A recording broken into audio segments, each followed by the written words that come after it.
Eleanor had never believed in curses. She was a woman of logic, a firm believer in science and reason. But that changed when she received the letter. It arrived on a cold autumn morning, tucked among the usual bills and advertisements. The envelope was old and yellowed, sealed with a deep red wax stamp. There was no return address, only her name written in elegant, curling script. Curious, she carefully opened it.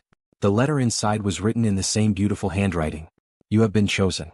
Pass this letter on within 3 days or face the consequences. She scoffed. A chain letter?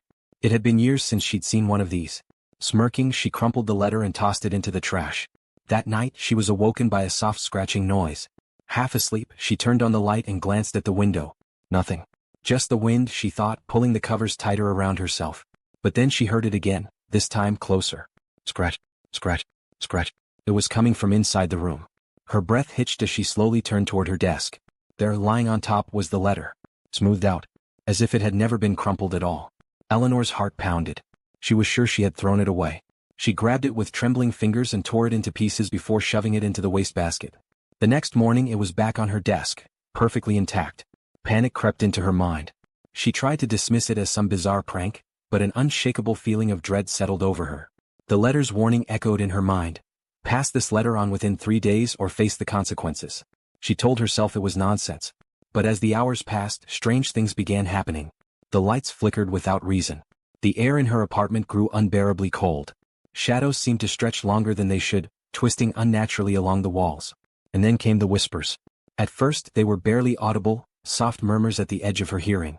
But by the second night they were clearer. You have been chosen. Desperation took hold. She tried burning the letter, but the flames refused to consume it. She buried it in the backyard, only to find it lying on her pillow the next morning. No matter what she did, the letter always returned. By the third night, Eleanor could barely sleep. The whispers had become voices, calling her name, pleading, laughing. She locked herself in her room, clutching the cursed letter in her trembling hands. The clock struck midnight and silence fell. Then came the knocking.